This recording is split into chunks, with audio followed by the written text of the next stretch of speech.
Hey guys, welcome to the session on Coffee with Prabh. And today I'm doing a series with my brother, Krish, my brother, my support in the governance courses. Mhm. And based on public demand, we thought we'll make this series. And this is the new series of a CCSP where we're quickly going through all the course outline of each domain and discuss about how to think like a manager and think like an architect. What should be your perspective from a cloud security architect, how to practice questions, how to answer questions, what should be your thought when you're going for the certification.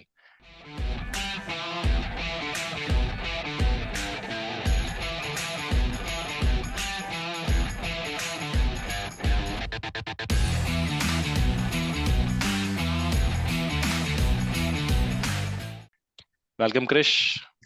Hey Prabh, hi. Hi everyone. Hope you're doing great. Yeah, perfect.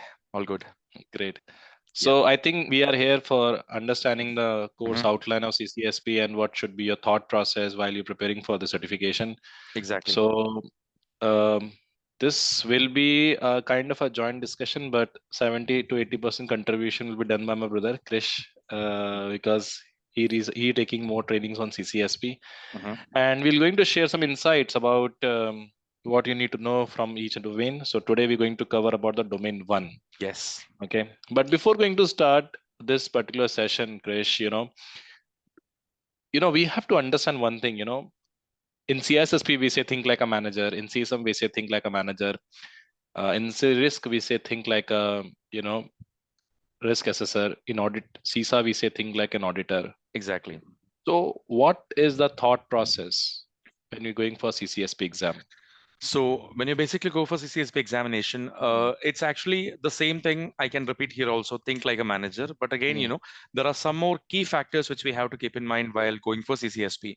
One mm, major thing which is basically we have to do is that normally when people think about the cloud platform, they always try to think about AWS or Azure or GCP or those kind of cloud service providers. And whatever they are trying to do or kind of implement is completely on that particular mindset. And that mm. is the first thing which we have to remove when you want to go for a CCSP, because we never think in the perspective of the cloud service provider, and we have to think everything in the perspective of the business. It's never the cloud service provider. That's the Okay. first and the most important thing when you go for a Mm, CCSP. And obviously, the second thing is that when you basically go for any cloud solution, like it can be Amazon or it can be AWS or Azure, etc., they provide different kind of solutions and all. But the underlying concepts for all these things are almost the same. Like if you go for a storage or if you go for compute or any kind of cloud services, they offer you the same kind of services. So basically, because of that, a CCSP is not a person who is supposed to, deploy these services, or basically the person who is trying to just configure these services for the business. He's a person who is supposed to ensure that all these things are properly selected and properly aligned with the business requirements. And this is basically the all the risk and challenges of these services are properly identified and addressed. And basically, it's properly configured as per the means it's properly working as per the business requirements. That's how it works. It is a very good point, Krish, you have shared here is, when we working in the cloud, AWS talk about different type of storage, Microsoft talk about different type of storage, um, Google talk about different type of storage, but CCSP talk about vendor neutral knowledge. Example like, okay, suppose you are a cloud security consultant and you're working for AWS or you're working for the company who using AWS. Exactly. So by end of the day, security is a process. So Mm. we as a cloud security consultant, we basically suggest them a solution, how to secure the cloud.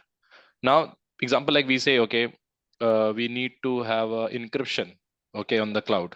Okay, we need an encryption at data at rest. We need an encryption in data in use. We need a integration of KMS. Now, if they are running a AWS, they have their own respective solution for that, and that is how they translate the requirement. So Exactly. is it wise to say that you need to have a vendor neutral knowledge instead of having a vendor specific knowledge? So there is one more point I want to add on this actually. So Hmm. basically, let's suppose that now there is a common question that people always ask me, Krish, which is the best cloud service provider, or which is the best cloud storage, or Hmm. which is the best kind of key management service in the cloud platform? And the first point number one is that there is nothing called as a best until unless it's able to meet the business requirements. Exactly. That's a So key one point thing, yeah, actually. so that is a one important thing, viewers, if you're watching this video is whenever you basically answer any question in the exam, whenever you're reading the CCSP, there is no best solution. Okay, we have to follow the top-down approach. We have to think like an advisor, and we need to suggest that solution which meet the business objective. Might be blah blah blah is a great solution, but we cannot use that because of the compliance issue. Blah Exactly. blah blah is not a good solution, but we have to use it because it meet the business requirement. That's always the first thing, actually, when you basically go for any kind of business scenarios. The first thing is that Mm. we have to understand the business requirements, and on that requirement perspective, it can be compliance, it can be regulatory, it can be legal, and it can be maybe other kind of stuff which is basically there for the business. So all these things which we have to list out first of all, and that input is what we have to use to filter the different kind of cloud service providers and different solutions. For example, let's say in AWS, I can see there is a solution called as a AWS KMS, and in Azure, we have something called as Azure Key Vault. Both are offering almost the same kind of services, but at the same time, these two things, which is basically their AWS KMS and Azure Key Vault, are having some advantages and some drawbacks. It's all based on the business we filter, whether if I go for Azure or AWS or GCP or whichever cloud service provider it's. That's always the first thing for sure, business requirements. And that is a very good point you have suggested that, okay, when it comes to like, AWS has their own solution, and Microsoft Azure have their own solution, but by end of the day, we as a security advisors, we are just giving them recommendation. We must have a key management. Now, if you're in Azure, you can use that. If in AWS, you can use that. So that's why even in the exam, okay, without breaching NDA, I'm just sharing the fact is when you're talking about in the exam also, every question you need to answer from business point of view.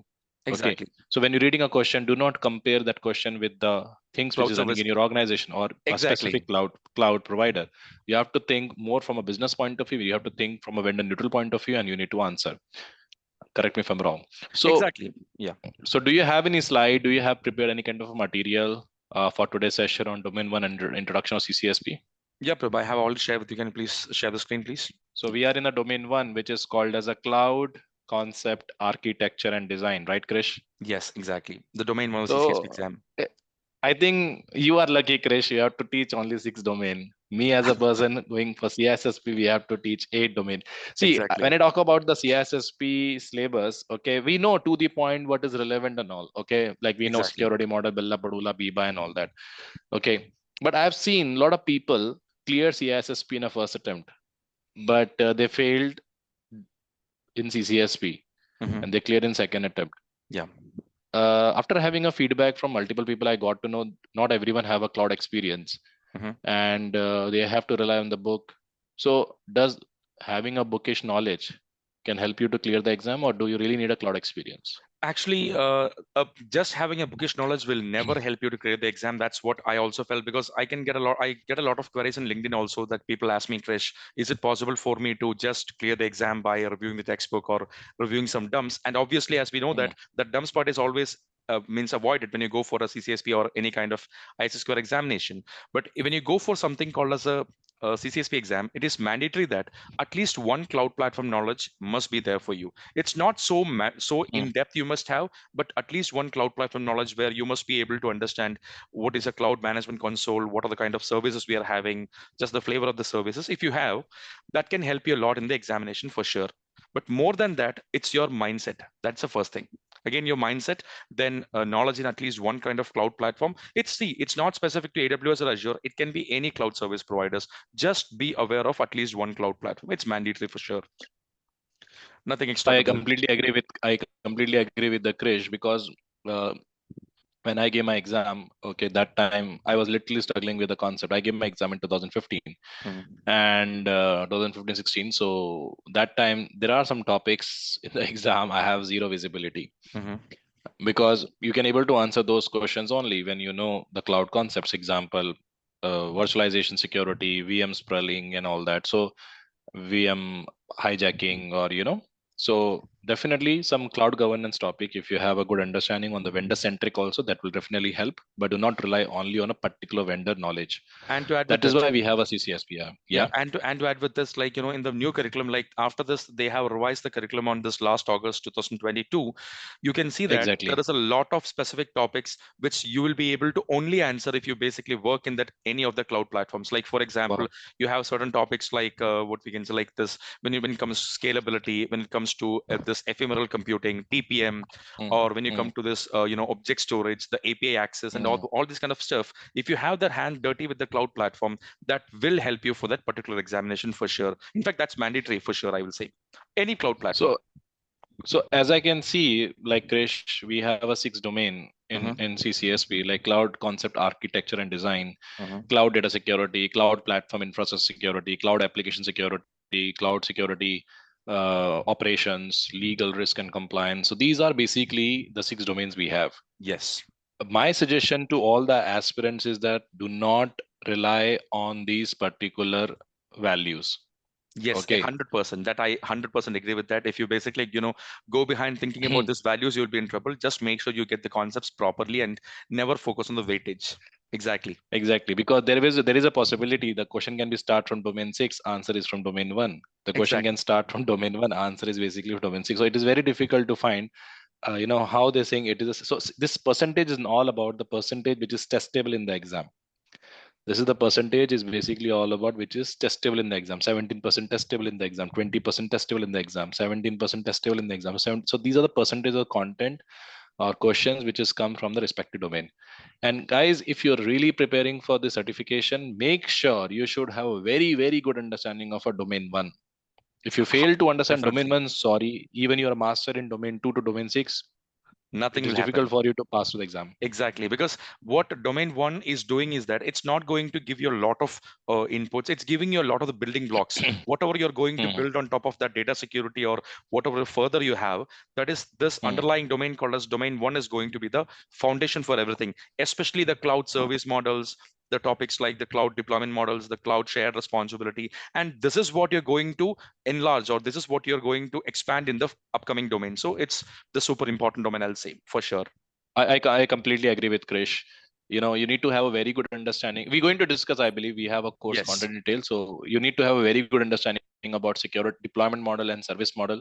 You need to know the responsibility matrix between that model Yep. and the cloud computing rules. So let's move to the. But one thing is that before we moving to the next part, there's a small suggestion team I have that make sure you give proper attention after domain 1 in domain 3 and domain 5 and domain 6. It's a very dynamic in nature. Correct me wrong, Krishir. And there is one more reason for that. Basically, if you go for domain 1, domain 2, and domain 4, you'll feel more of a cloud service consumer perspective. But when you go for a domain 3 and domain 5, it's more specifically talking about the cloud service providers infrastructure. And most people here who is working in the cloud computing or basically, having the proper mindset may not be thinking in that cloud service provider perspective in that domain, because like when talking about data center tiers or when talking about the hypervisor security and all this kind of stuff, it can be a bit challenging for some people. So domain 3 and domain 5, we must be very careful, because in that domain, we are discussing more of a cloud service providers. That's it. I agree with Krish on this point also. Like when we're talking about, cloud concept architecture design, this is something you have learned from, you learning from the IT perspective. Yes. Because that's something you are using. But when it comes to the domain 3 or domain 5, it is an internal operation of the cloud provider. So until unless you haven't worked on the cloud side, you haven't worked on the data center side. Exactly. Okay, That's the word, data center. you Yeah. will answer the questions based on imagination only. Yep. And this is basically where the training is important for CCSP. In CISSP, at least you have a day-to-day activity, you have seen that and you can make it. And so Krish, how you basically handle domain 3 and domain 5 for those people who does not have a cloud experience? Because as I see, a lot of people who do CISSP, they come to you for CCSP. Okay, so how you basically handle that particular, challenge?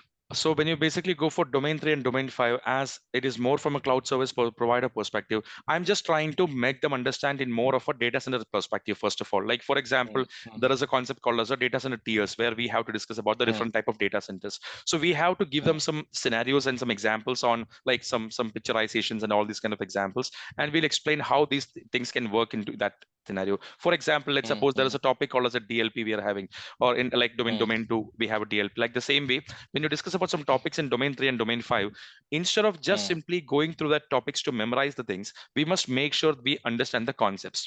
To give you an example for that, let's suppose that I'm currently going to a data center. I'm having something called as a fire detection systems. So we have to understand some use cases on that. Like instead of simply just saying about the different types of fire detection systems or how it works, we have to just understand some use cases, how it can be practically implemented. What is the temperature management of a data center?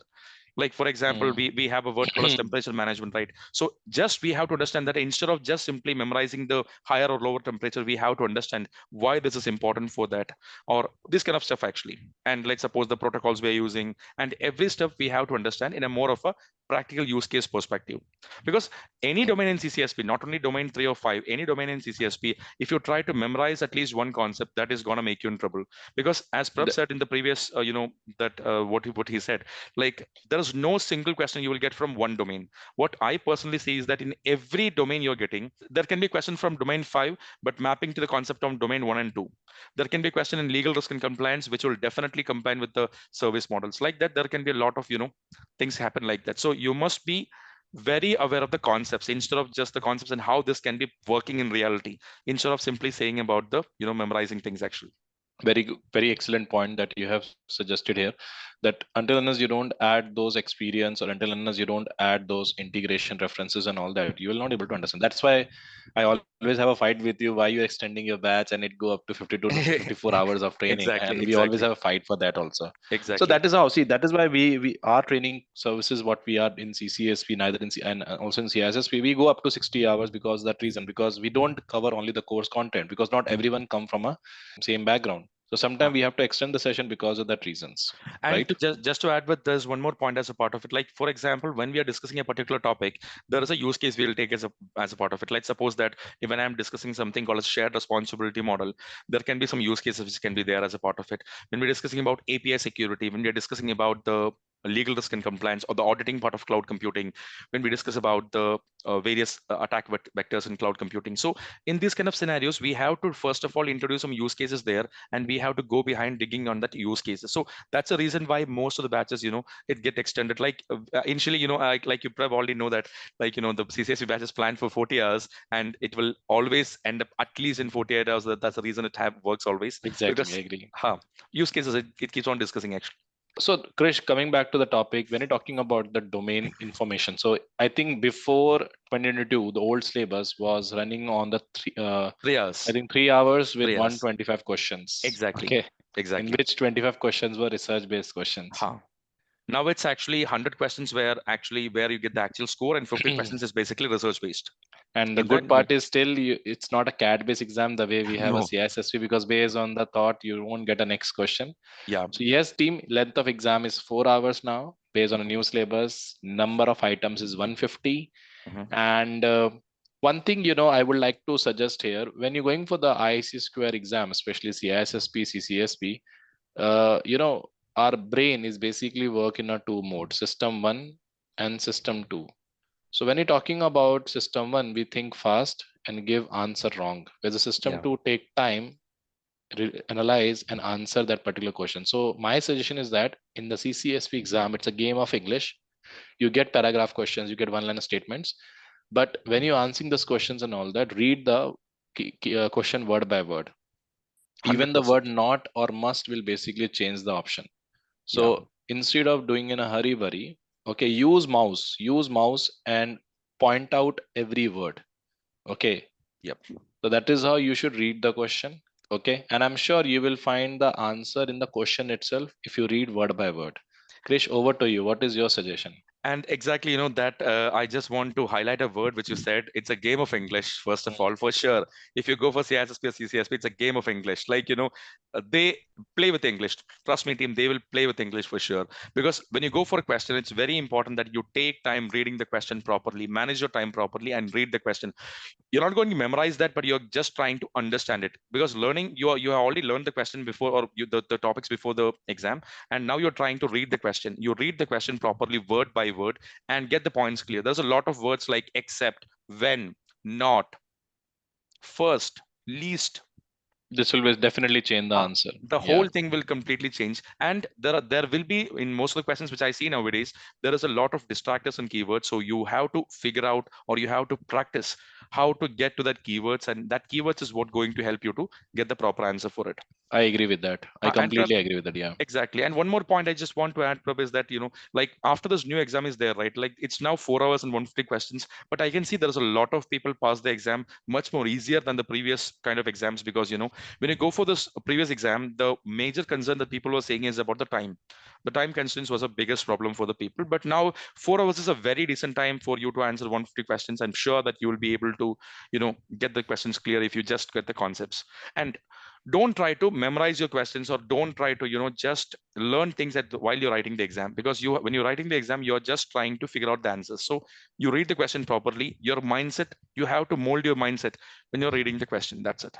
And obviously, in the question now in the exam, it's multiple choice. Like, you will get multiple choice questions and drag and drops also. Now, especially for the last few exams, I can see that there is a lot of drag and drops are coming. Like in the last, some of the candidates gave me feedback that it was like NDA almost breach. yes. So yeah, so exam basically talk about drag and drops, as you said, because Mhm. we can see mentioned in the textbooks and everything's from the blogs and all that. Yes, we are not here to breach any NDA, but we're just telling you the idea about how relevant is the exam Exactly. from a cloud security consulting perspective, right?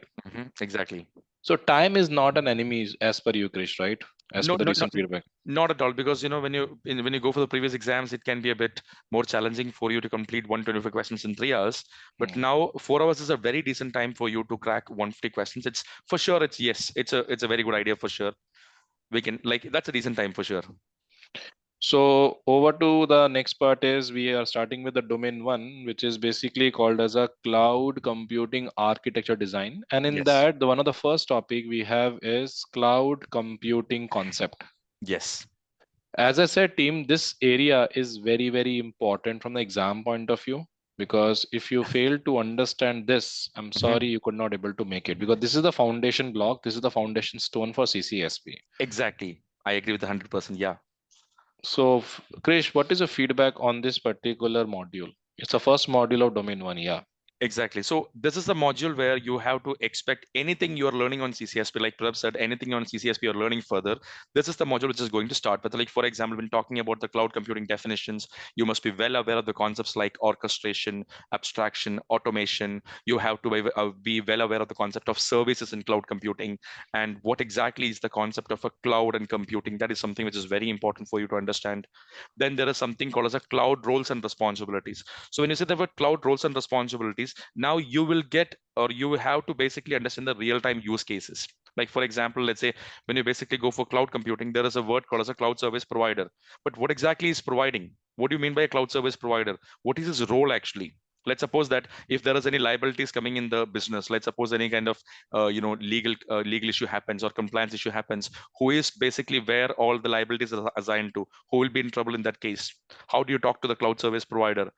And what is the legal agreement we are having to talk to the cloud service provider? What is the role of a cloud broker? In fact, in the modern scenarios, what I see is that especially within the last 5 years, the cloud broker is one of the most demanding things in the world now. When you go to the world of cloud computing, now you will see this cloud broker a lot, for sure, because every business now relies on the cloud broker, because they want to make sure they can use multiple cloud service providers together. And also definitely cloud broker is a very important thing for sure.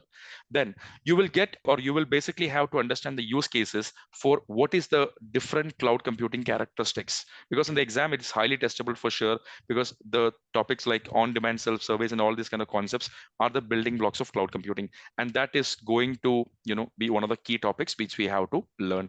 And when talking about the concept of resource pooling, or when multi-tenancy, we have to be a bit more aware, detail aware of it, because multi-tenancy is one of the biggest advantage as well as drawback of cloud computing.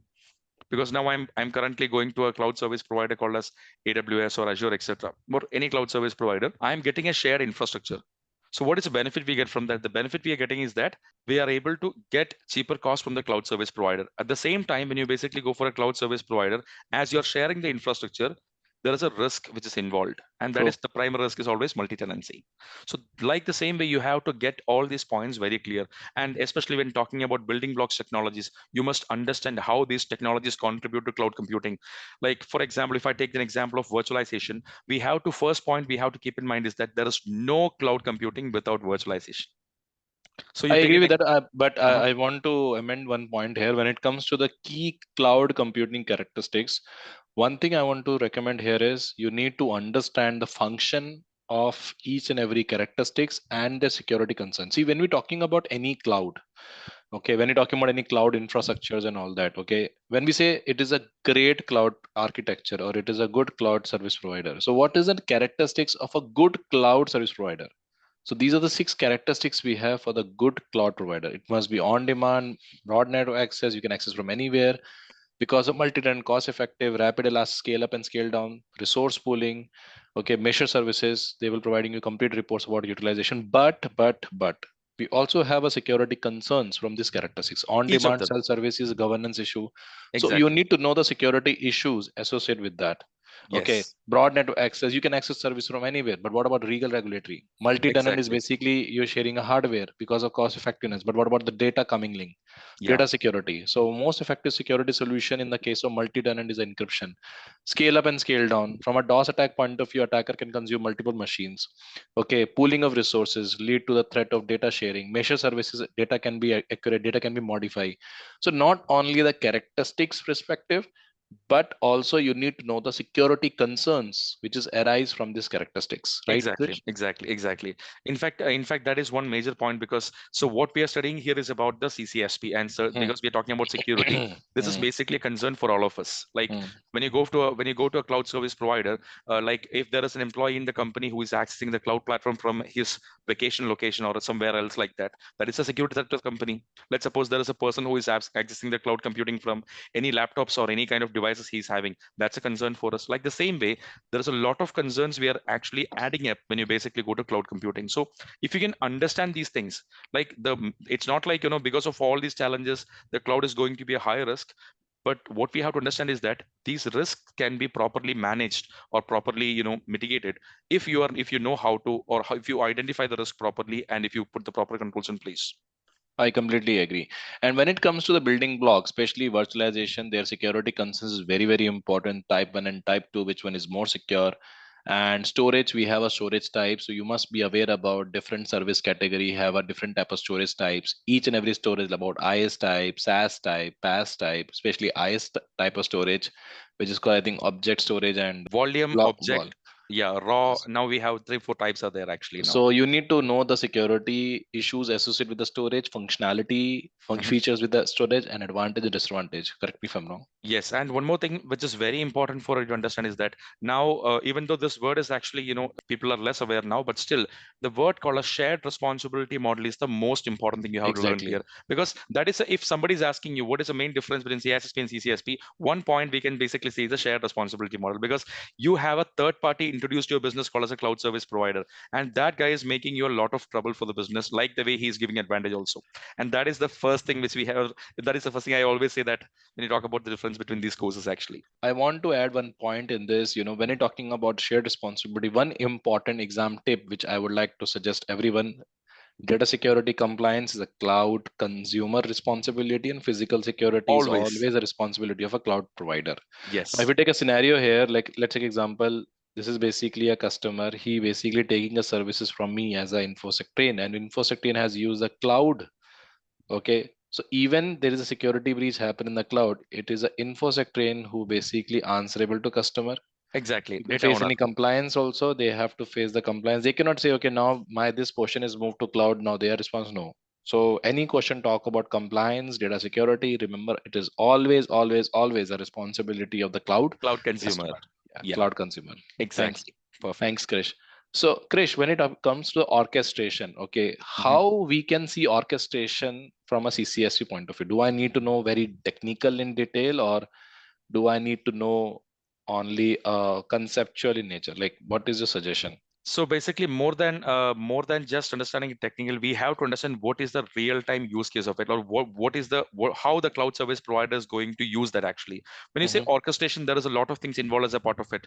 The centralized control, the hypervisor, and all these stuff are basically part of that orchestration layer, we can say, or we can say the meta structure. So basically, what happens is that when you go for a cloud computing, this orchestration layer is what makes the customer not having not visibility to the cloud service providers underlying underlying infrastructure. And if you want to have something called as a on-demand self-service, or if you want to have something called as a multi-tenancy or any of these stuff, the orchestration is what going to help you with that. So we have to understand that in a conceptual perspective, plus how that can help in the cloud computing and how that is implemented in a high level. That's just very important for us to understand.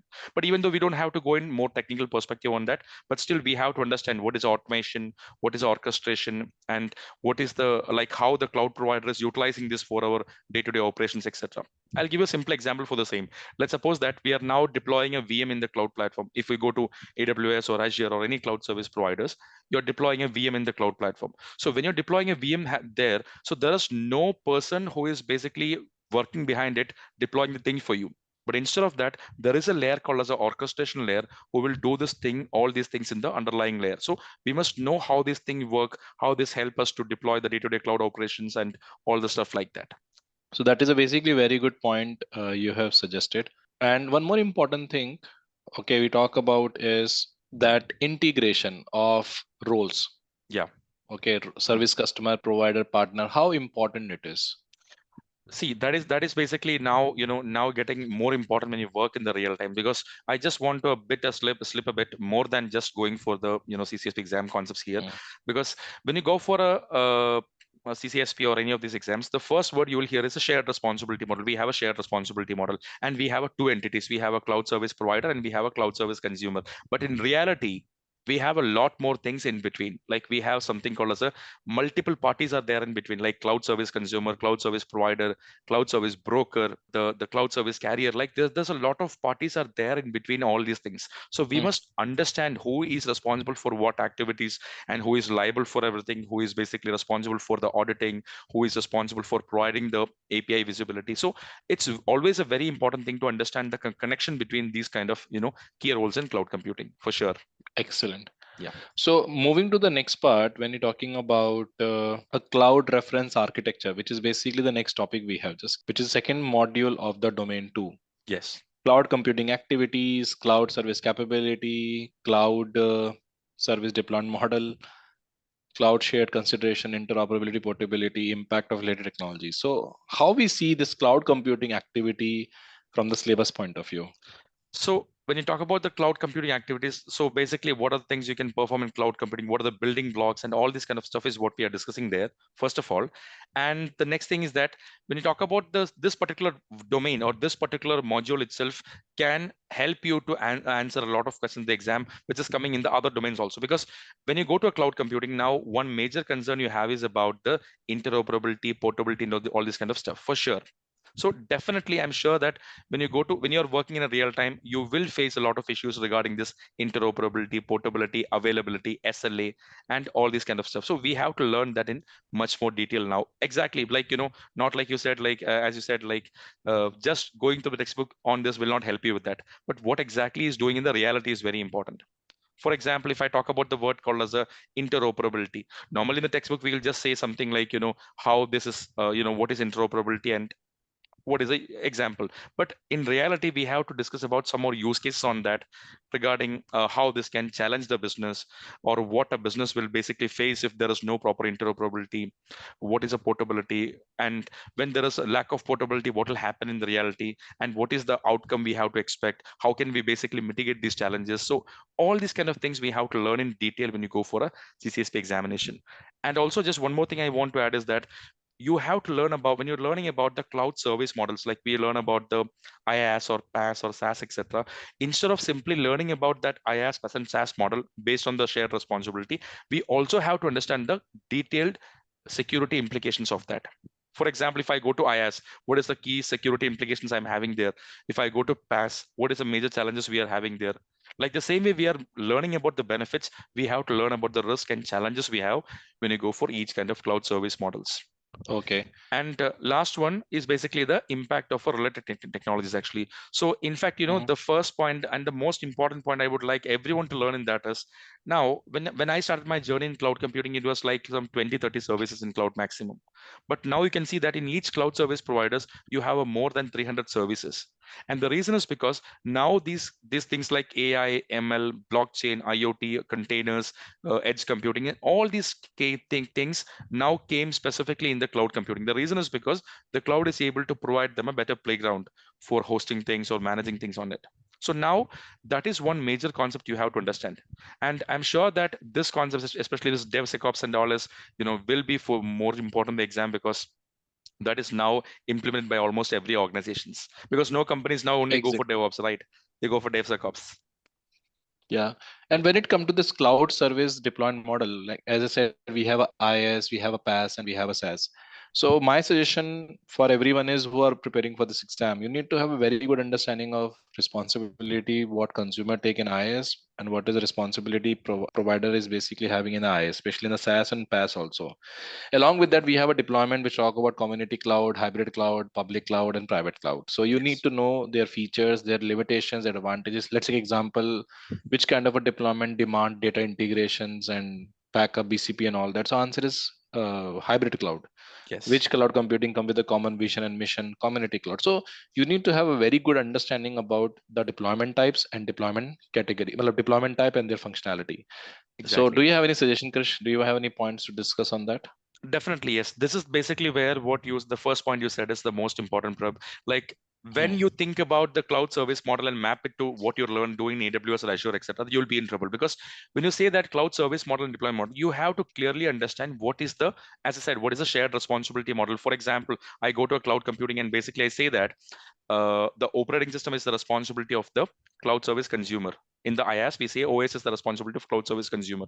But when you go to AWS, or if you're a person who is working in AWS or Azure, you may feel that the cloud service provider is responsible for the operating system, because what happens, they are sharing or they are giving you access to the operating system. So because of that, you will think it's a responsibility of the cloud service providers. So that's the reason why you never think about the platform specific things here. So you have to understand exactly what exactly is the proper way of understanding, like these things will be taken care by the cloud service provider, these things will be taken care by the cloud service consumer. These are the common security implications for each of this stuff. For example, let's suppose that I'm going for a SaaS application architecture. When you go for a SaaS application architecture, we don't have any control over it, but at the end of the day, data security and compliance will always be our liability, or consumers liability only, for sure. That's the first thing. Like the same when talking about cloud deployment models, we have something called as a hybrid cloud, or we have a community cloud. So you have to discuss about the use cases. We have to understand the use cases on that. For example, why we go for a community cloud, what are the reasons why a company have to choose a hybrid cloud. Because nowadays, when you basically go for industry, this hybrid is basically getting more in demand, because companies want to maintain a proper balance between their existing infra and the cloud platform. So that is where this hybrid cloud is coming in picture, like that. And understand the difference between some question, when you basically go to the exam also, there can be a lot of questions you can get from all these kind of stuff, because everything is the building blocks of the whole cloud computing. You will get a lot of concepts testable on the exam, because that is something which has always remained the same for every cloud computing models. That's it. And one more important thing, when it comes to the service category, especially from a governance point of view, how you basically perceive. So when you basically go to a cloud service models, the governance is the next point to keep in mind, because when you the level of access, that's what again it can be a challenge. Because when you go to a cloud computing, the first point when talking about governance, the first point is that the governance is defined by the cloud service providers. That's one change which is Okay. basically have. But if you go for organization, we have a governance for the business and we have a policies and procedures for that. But when you go to the Hmm. cloud computing, this governance is defined by the cloud service providers, and we have to make sure it's aligned with our proper business requirements. And like for example, if you go for something called as a IaaS model or PaaS model, etc., choosing the cloud service needs an extensive understanding of the governance skills, because what happens, what is suitable for our business. Because if you go for a cloud computing, the same requirement can provide with the multiple services. In AWS we have a True. EC2, we have a elastic beanstalk. In Azure we have a Azure VM, Azure app service. So all these things provide the same service, but what level of governance you need for each thing defines which one you will go for. Like for example, if you want to manage the operating system, if you want to put your own solutions as a part of it, like that, you have to go for a IaaS. If you basically don't want to manage your underlying platform or operating system, you can go for a PaaS. Like the same way, you must understand the use cases based on the governance aspect, like what level you want to govern, what is the what kind of policies you can make on that, what is the visibility metrics, all these things you have to keep in mind. And And one of the interesting topic, yeah, of course, yeah, sorry, no, go I ahead. was just one more thing, team. It's not for the CCSP, but again, it may help you a lot for sure. Now there is a new concept called as a advanced shared responsibility model, actually, because when you're Hmm. learning CCSP, you have to just make sure you get time to pitch into that what is exactly is this advanced shared responsibility model, because that's now trending in the market also. It's even though it's not a part of the CCSP also, but still that is something which is you have to go for advanced shared responsibility model in the cloud computing. Okay. Yeah. Okay. And what is your feedback? What is your opinion on the part of cloud shared considerations when it comes to your interoperability, portability? Because as a from a student point of view, team, it's very important for you to understand the interoperability and portability function. Yes. Okay, so interoperability, portability function is very, very important because until unless you don't have understanding of thin line difference in interoperability, portability, because interoperability is basically happening within one environment, portability is happening between two environment. Okay, why cloud characteristics, cloud architecture should have a reversibility feature, why they should have availability feature, why we must have SLA as a matrix. A good cloud service is the one which can able to audit. The regulatory is there, outsourcing is there. So these are the another important factor we have that you need to know. Okay, from a syllabus point of view.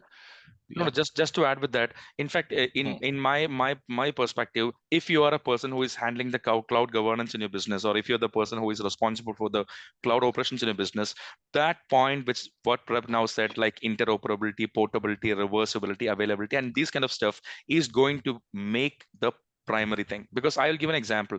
Now let's suppose that now we have a business, and for the business now we want to make sure we select the proper requirements. So what we do is that instead of simply going for one particular cloud service providers, most companies now prefer to take the best services from each provider. So obviously there we have a interoperability challenges, we have a portability challenges, and when you have a dependencies on one particular cloud service provider, tomorrow if you want to change, you have some challenges there, like you can have a lack of portability, like vendor lock-in, etc. So all these things you have to learn with multiple use cases until you clarify the concepts, because it's not about only testable in the exam. It's, yes, it's definitely testable in the exam for sure, but more than that, you have to learn these concepts in very much detail on how this can impact the business. And that is the first thing always for sure, like what I felt personally. I agree with that point. I truly agree because when you're talking about the requirement of their all these cloud computing and all that, until unless you don't have a visibility on that sections, you cannot able to answer those questions. I Exactly. completely understand that. Yes. And I think this is a new topic which is called impact on related technologies, AI, ML, blockchain, Mhm. IoT container. So you need to have a good understanding how cloud can be used to improve the AI, ML, IoT and all that. Example like if we have a cloud, it is easy for us to run the AI ML because AI ML demand data, AI demand scalability, and cloud basically meet the requirement. Blockchain required a lot of processing, the cloud meet the requirement. So you need to know about. I think there is a one kind of a cloud we call to support the IoT computing. I forget the name, so I will just Mhm. recollect. Mhm. So you need to know all these type of things, like how the cloud is basically impacting this advanced technology. Because if you take example of AI, ML, blockchain, IoT, container, quantum computing, all demand lot of processing, and cloud is basically the best solution for them. Yeah. So correct me if I'm wrong. Yeah, and Prab, there's exactly what you said is that is a very important point. When talking about the examination perspective, the first thing I want to say is that many people ask me a question. So, Krish, do we have to learn a lot about blockchain or a lot about IoT or this kind of stuff if you want to learn or if you want to prepare for the CCSP examination? So, what I'm trying to say them is tell them is that it's not about you learn detailed about blockchain or detailed about the IoT, etc. But instead of that, how this can be impact or how this can help or be helpful when you go to a cloud computing. That's what we have to learn. Instead of simply learning about the blockchain or instead of simply learning about the IoT in detail, you have to learn how the cloud can help these technologies to basically work effectively. I'll give you one example to just to wind up the thing. For example, there is something called as a containers. So those people who is watching this video will know that if you are a person who is deploying a Kubernetes cluster, you know how much pain it takes to manage your whole human Kubernetes cluster in the on-premises. The same thing, if you take it to the cloud platform, that Kubernetes cluster can be managed with a much more ease and much more convenience and with a proper scalability as well. So that's one example for sure. Like the same way, for everything you're deploying here, like if you go for AI ML, like Prep said, it needs a lot of data, it needs a lot of processing and analytic capabilities, it needs a process of lot of storage capabilities. So what happens?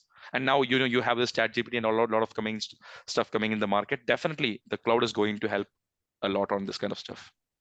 Excellent. Yeah. Thanks, Krish. So moving to the next slide, we have understand the security concept specific to the cloud computing. So in this, the first topic we have is called cryptography key management. Yes, it is very important to know Most this from the important. exam point of view also. Yeah, most important, especially the key management types. If I basically place the key on the if I basically place the key on the cloud, what is the concern? If I place the key on the on-prem, what is the concern? And how to secure data in the cloud, which called as a crypto shedding, by which we destroy the data in the cloud. So you must have a good understanding about this integration. Over to you, Krish. Exactly, team. Like that is exactly what you said. Probably, when you talk about the key management, that is gonna be a key topic coming in the exam for sure. Because the reason is why, if you see any domains, if you see the domain number 1, domain number 2, domain number 4, and domain number 5, you can see this key management is there everywhere. You have the topics on cryptography and key management in all the domains. So obviously, that is one of the major topics in cloud computing. Because when you go to cloud, one major concern we are having is data. And obviously, as data is a major concern, we want to have protection. And for protection, one major control we are having is encryption and cryptography and all this kind of stuff. So this is a major thing which is we have to learn in, like, where is location of the key file, because you cannot store the key file anywhere and anywhere you want. We have to make sure that this is where the key file is stored. And if you lose the access to the key file, your company is also be in trouble. So what we have to do, we have to clearly understand where we can keep the key file, what is the benefit of keeping it in the on-premises, what is the drawback there. When you keep it in the same cloud service provider, what is the problem? So that differences you must clearly understand for sure. I completely agree with that. And one more important thing, the way we basically control the data in the cloud is the encryption, Yes. right? Yeah. And because that is the only way we can able to control the data. Beyond that, we don't have any way to manage the thing. So it's very important. You need to know, okay, and it is very important for you to know that, okay, how to secure the data, and the encryption is one of the best solution we have, and by which we destroy the data also and protect the data also. Yes. So next, when you're talking about identity access control, you need to know the different type of identity management. That is another important topic we have. Okay. Mm-hmm. We also, so when you're talking about identity access control, in this we talk about privilege access. How important is the privilege access in the cloud, Krish? In fact, that is, if you ask me, Prep, like, that is one major additional risk you have in the cloud computing. Because when you go to cloud computing, the cloud is adding a lot of risk to a regular kind of risk platform of a Mm. organization. And when you go for the cloud computing, the identity access management is always something which is coming as a part of the primary thing. Because if you come to my AWS session or Azure session, I will first take identity and access management, because that is coming as the first challenge we are having, because that is the entry point we are having. So where we must be able to access the cloud services, we must be able to properly manage it. And any mistake done by one person, or anything happens, either intentional or unintentional, can compromise the whole cloud infrastructure, including your servers, your storage, your database, etc. So it's very important that we must have a proper PIM, privileged identity management. We must have something called as a proper multi-factor authentication, a zero trust model. All these things must be properly implemented for sure. Yes. No, like I was saying, just in Azure, right? When you go for Microsoft Azure, there is a separate tool now for this thing called as Azure PIM, Azure Privileged Identity Management, because that comes as a most important thing. Like, let's suppose I am a person who is having a backup access, or let's suppose a storage access to a cloud computing. So if I don't have a proper permission with a certain kind of conditions there, if I am able to directly access anything without a proper restriction there, what happens? I'll be the whole data can be compromised if I make a negligence there, or if something goes wrong, if my account get compromised, it can affect the whole organization. So that's the reason why, obviously, the PIM plays a very important role for sure. Excellent. And we have one topic in the access management which is called just-in-time access, principle of least privilege. That is something is a best practice we need to have in the cloud, because we when we giving an access, we assume the access based on the zero trust. We Yes. we give access based on the assume breach. Like if we give tomorrow access also, and if we have impact, it will not have a much impact. So with that aspect, we basically give the principle of least privilege. That is the best answer in the cloud. Now coming to the data media sanitization, like we have a different way to destroy the data. We have a data purging, we have a data degaussing, and how to destroy data in the cloud, crypto shredding. Most important, yes, for Most sure. important. Yeah.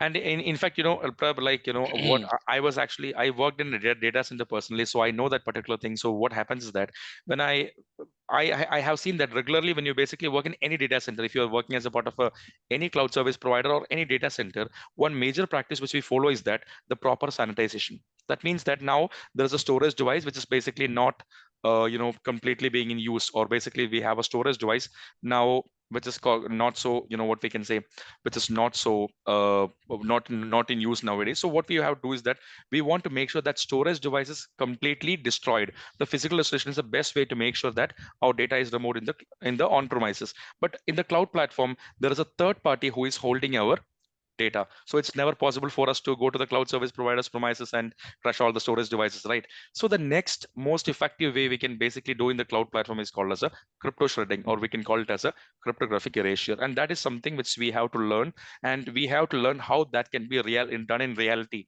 when you basically go to a cloud service provider. Yes, for sure. And And that even that is a yeah. Mhm. And even though we have other methods, like we have something called as a degaussing, we have something called as a overwriting or zeroing, we can say. So all this kind of stuff is possible in the on-premises, but at the end of the day, all these things can never be done in the cloud computing because we don't have a physical access to all these kind of things. That's why we have something called as a Excellent. crypto shredding. Yeah.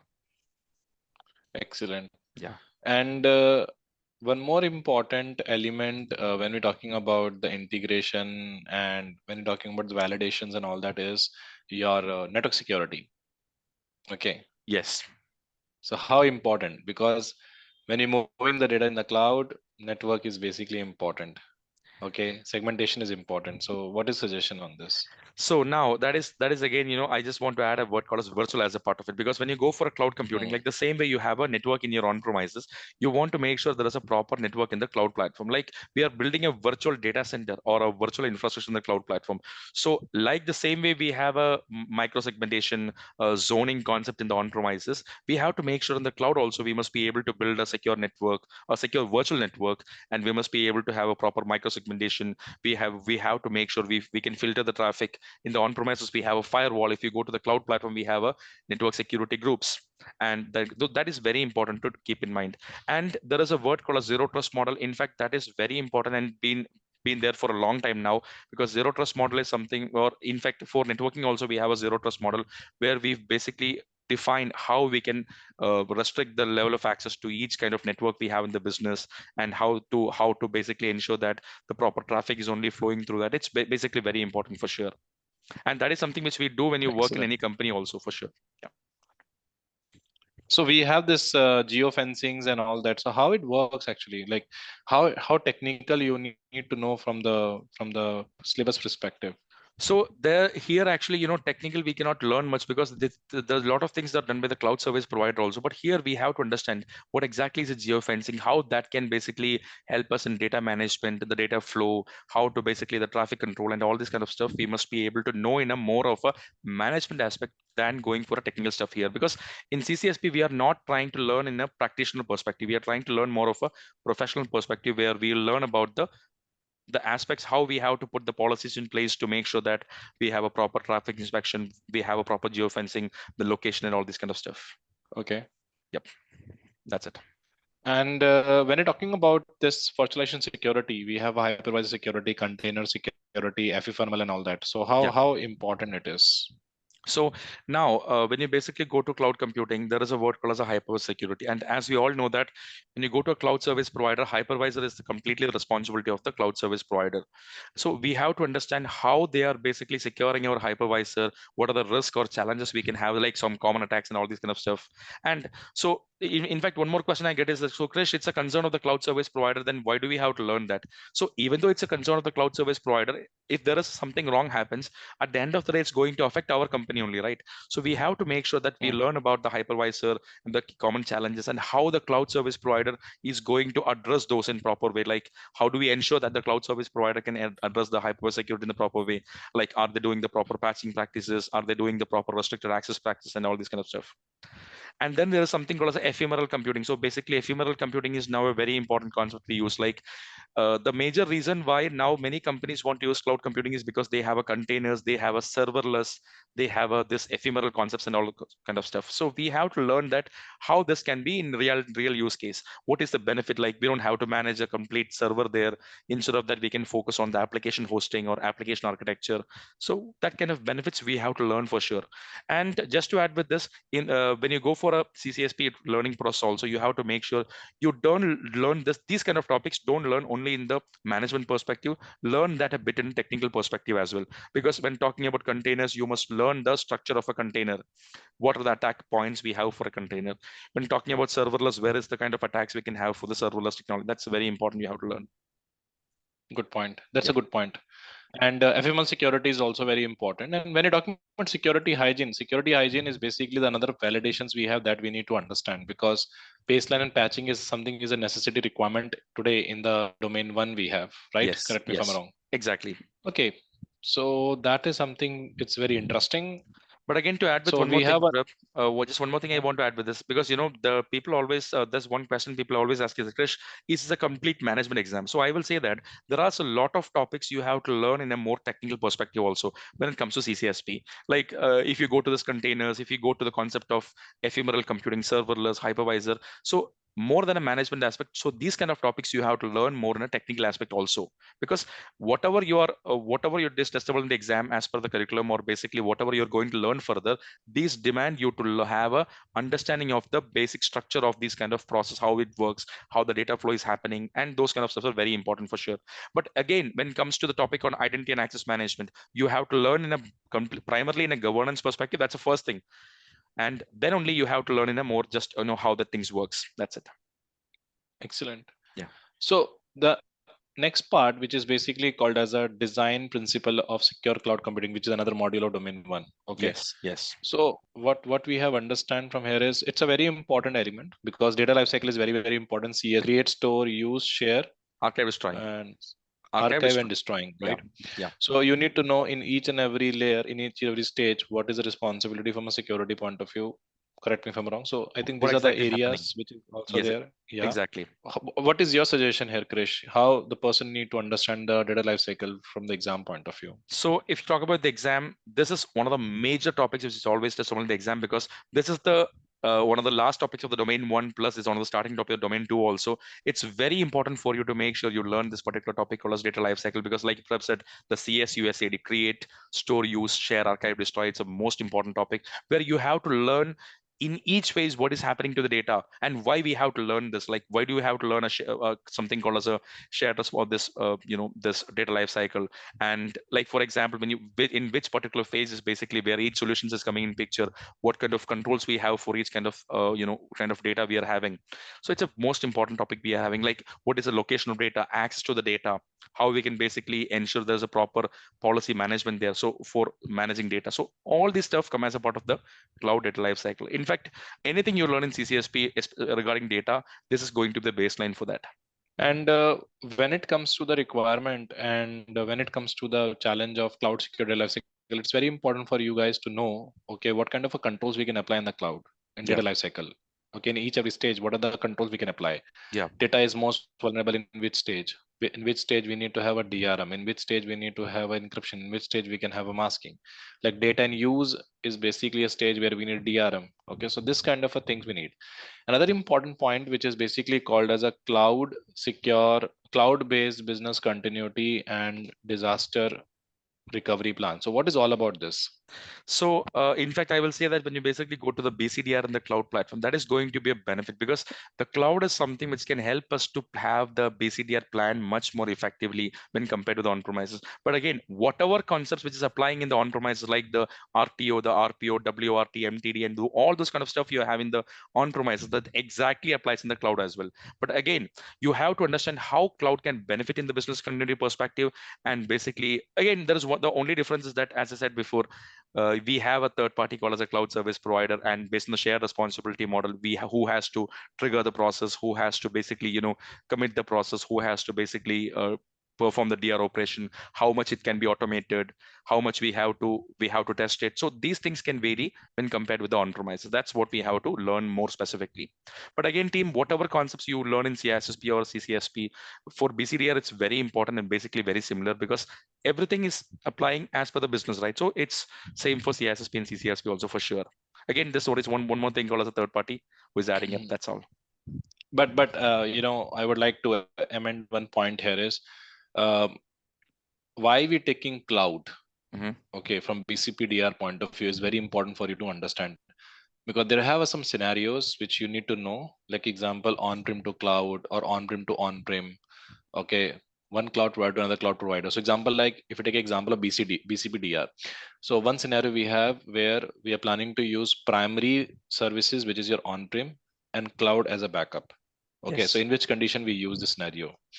Then second scenario is within a same provider we have a two zones, so we're Yeah. switching from one zone to another zone, their advantage disadvantage. And third is basically when you moving from one provider to another provider, so how the contract will be, data portability, data integrations, how you test the resiliency. Then you need to know the BIA. Okay, in BIA we need to know the MTD, RTO, and RPO. Okay, Yes. so we are lifting the cloud services. How important is the RPO? How important is the RTO? How you deal with the MTD, RTO? Who define the MTD? So it is Yes. very important for you to understand, Yeah. right?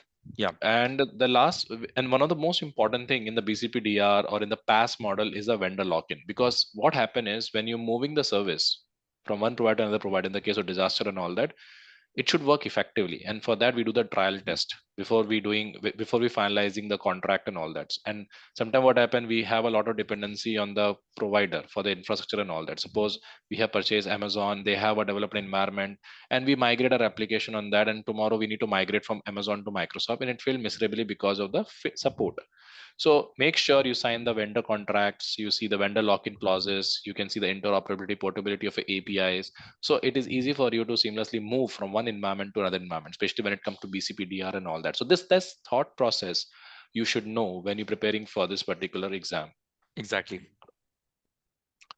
So last part we have is DevOps security. So what is your recommendation, Krish?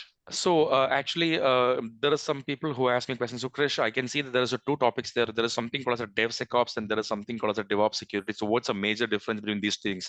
When you talk Hmm. about the DevSecOps, we are talking about the process, how the data or basically how the development process can be secure from the development to the delivery. We want to make sure the whole CI/CD pipeline and the whole process is completely secure. That's what we call as a DevSecOps, like making sure the code is properly tested. Then we have testing the application, then we basically test the VAPT process, and all this kind of stuff is what we call as a DevSecOps. When you talk about the word called as DevOps security, we are talking mostly about the security of the DevOps tools. For example, when talking about the DevSecOps, we are talking about the security of the containers, like basically the images of the containers. But if you go for DevOps security, we are talking about the security of the Kubernetes cluster, or security of the Docker cluster, or security of the Jenkins deployment. So that is how this particular DevOps tools can be secure. That's what we call as a DevOps security, actually. So my one important point we need to understand is, DevOps, how technical we need to know from exam point of view. So you have to know the concept of the whole CI/CD pipeline for sure in the exam. It definitely will be testable because I can see this word multiple times in almost every textbooks and in the lot of that IC Square when they have published blogs and all. I can see this word a lot because DevOps is basically now very important thing in the market, and you have to learn the concept of a CI/CD/CD. That means continuous integration, continuous deployment, and continuous delivery. You have to understand this, and basically what is the importance of integrating security in this DevOps. Like for example, now we have a code, and when talking about DevOps, it's only talking about it's a delivery of the code. But if you talk about DevSecOps, we are integrating security as a part of the whole process itself, and we call it as a shift left approach. And what is the use case of it? What is the importance of securing this particular code? What is a shift left approach? And we have to learn what kind of tools we are, or what kind of tools we have to use in each phases. For example, there is something called as a SAST, where we are testing the code for vulnerabilities. We have a DAST, we are testing the application for vulnerabilities, where we have to integrate this. Let's suppose there is a developer who is now writing a piece of code and he's uploading it to a centralized repository. So at that time, how automation can help to trigger this particular SaaS tool there and scan the repository there, and how the next step is how it can be built properly and tested for any kind of application level vulnerabilities. Like that process we have to learn in much more detail, even though they will never ask you anything uh, specific to a platform, because this is a complete vendor neutral examination. But it's very important for you to know the process, how these things can work and how it can be integrated for sure. And what are the different kind of tools That's we can use purpose for this? Like what is the kind of like SaaS tools, DAS tools, VAPT, then IAST, RASP, WAF. So how these things can contribute to these things is very important. And when it comes to the cloud design pattern, what is your thought on the cloud design pattern? So how we can basically, that is basically regarding what are the key aspects we have to keep in mind while designing the cloud computing scenarios. Like, for example, let's say when I'm going for a cloud computing design architecture, how it must be implemented, what are the security aspects of it, what kind of cloud services we have to integrate as a part of it, how it can impact the business. That is something which we call as a cloud design patterns actually. Okay. Yeah. Okay. So that is a basically a very good good highlight you talk about in DevOps and all that. Mm-hmm. So more of the story is that domain one is definitely very critical. And Yes. one of the most important part which is missing here is ISO 27017 Mm-hmm. and PC DSS. Very, very important team. Very important, especially the common criteria. You should know how to evaluate the security standard, what is a production profile. Okay. In PC DSS, small tips I would like to suggest is we never store CVV number, okay, in the cloud.